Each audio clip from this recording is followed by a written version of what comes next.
Apa yang tersisa dari manusia ketika semua yang dia cintai direnggut? Bukan sekali, tapi berulang, sampai yang tersisa hanya amarah dan luka. Guts bukan pahlawan. Dia adalah kutukan yang berjalan. Seorang pria yang dilahirkan dari mayat dan tumbuh di dunia yang menertawakan penderitaannya. Dan meski dunia berusaha membunuhnya tiap malam, dia belum pernah tunduk.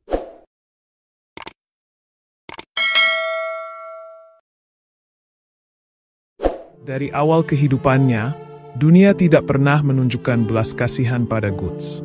Dia tidak lahir. Dia dibuang. Terlempar dari tubuh ibunya yang sudah tergantung mati di pohon. Bayi berdarah yang menangis di atas tanah yang dingin, tanpa siapapun yang menanti kehadirannya. Itulah cara dunia menyambut Guts. Bukan dengan pelukan, tapi dengan kematian. Guts tumbuh di medan perang, di tangan seorang tentara bayaran kejam bernama Gambino. Ia tidak tahu kasih sayang, hanya tahu suara pedang, bau darah, dan rasa sakit. Di usia 3 tahun, Guts sudah memegang pedang yang lebih besar dari tubuhnya. Di usia 6 tahun, dia sudah bertarung demi bertahan hidup. Dan ketika masih remaja, dia dijual oleh ayah angkatnya sendiri kepada tentara bejat yang memperkosanya. Bayangkan itu. Seorang anak yang bahkan belum memahami makna dunia, harus menanggung luka yang tak akan pernah sembuh. Setiap malam, Guts tidur dengan satu mata terbuka. Karena dia tahu, rasa aman hanyalah ilusi. Ketika Gambino mencoba membunuhnya, Guts akhirnya membalas. Dia membunuh satu-satunya sosok yang bisa disebut sebagai keluarga. Dan saat itu, Guts tahu dia sendirian di dunia ini. Setelah itu, ia menjadi tentara bayaran. Tak ada tempat untuk pulang. Tak ada tujuan. Hanya bertahan hidup dan terus menumpuk mayat demi uang. Di setiap pertempuran, Guts mencari sesuatu yang bahkan dia sendiri tidak tahu. Mungkin tempat untuk hidup. Mungkin alasan untuk mati. Hingga suatu hari, dia bertemu dengan Band of the Hawk. Griffith, Tasta, Judo, Pippin. Ia tertarik bukan karena ideologi, tapi karena, untuk pertama kalinya, ia merasa tidak sendirian. Ia merasa menjadi bagian dari sesuatu. Tawa, perkelahian, kehangatan. Sesuatu yang dulu hanya mimpi. Ia bahkan bisa tertidur tanpa memegang pedang. Namun semua itu hanya sementara. Guts pergi karena ingin mencari jati dirinya.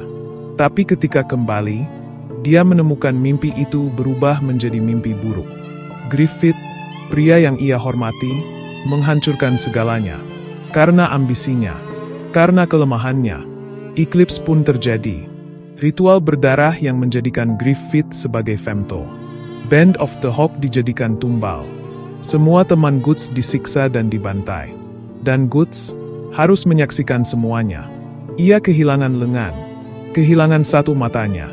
Namun luka fisik itu bukan yang paling menyakitkan. Yang paling menghancurkan adalah rasa bersalah, rasa gagal, rasa ditinggalkan. Sejak hari itu, Guts memikul Brand of Sacrifice.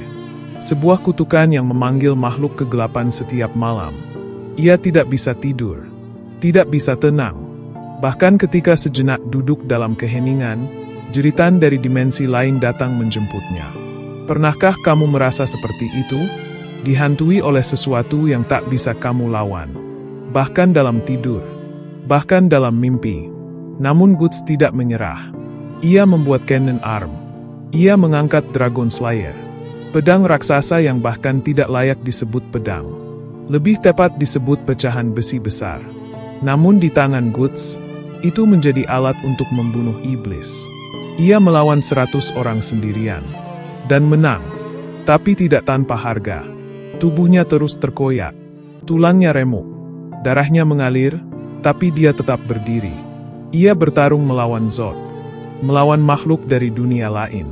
Setiap pertarungan bukan soal menang atau kalah. Tapi soal bertahan hidup. Karena bagi Guts, satu-satunya pilihan hanyalah terus berjalan. Terkadang ia tertawa. Tapi itu bukan tawa bahagia. Itu tawa kosong. Seperti orang yang sudah lelah dengan penderitaan, tapi tidak punya pilihan selain menertawakannya. Orang-orang melihatnya sebagai monster. sebagai manusia gila yang menantang dewa. Tapi di balik semua itu, Guts hanyalah pria yang pernah mencintai, pernah percaya, pernah berharap. Setiap malam ia duduk di bawah langit yang tak berbintang, ditemani desingan roh jahat yang mengepungnya. Tapi ia tetap menggenggam pedang. Karena meski tak ada lagi tempat untuk pulang, ia menolak untuk menyerah. Apakah kamu pernah merasa sendirian seperti itu? Guts tidak pernah meminta simpati. Dia tidak pernah mengeluh. Karena mengeluh tidak menghapus kutukan. Karena air mata tidak membawa kembali orang-orang yang ia cintai. Dia berjalan di jalan yang dibangun dari kematian dan darah. Setiap langkah adalah beban. Setiap napas adalah perlawanan. Tapi dia tetap berjalan. Dan mungkin, itulah yang membuat Guts begitu manusiawi. Dalam penderitaan yang begitu besar, dia masih memilih untuk hidup. Bukan karena hidup itu indah, tapi karena menyerah bukanlah pilihannya. Inilah Guts, prajurit yang tidak diminta untuk lahir. Tidak dipilih untuk bahagia, tapi tetap berdiri melawan nasib yang ingin menjatuhkannya. Jika kamu pikir hidupmu gelap, lihatlah dia. Dan bertanyalah, siapa sebenarnya monster di dunia ini?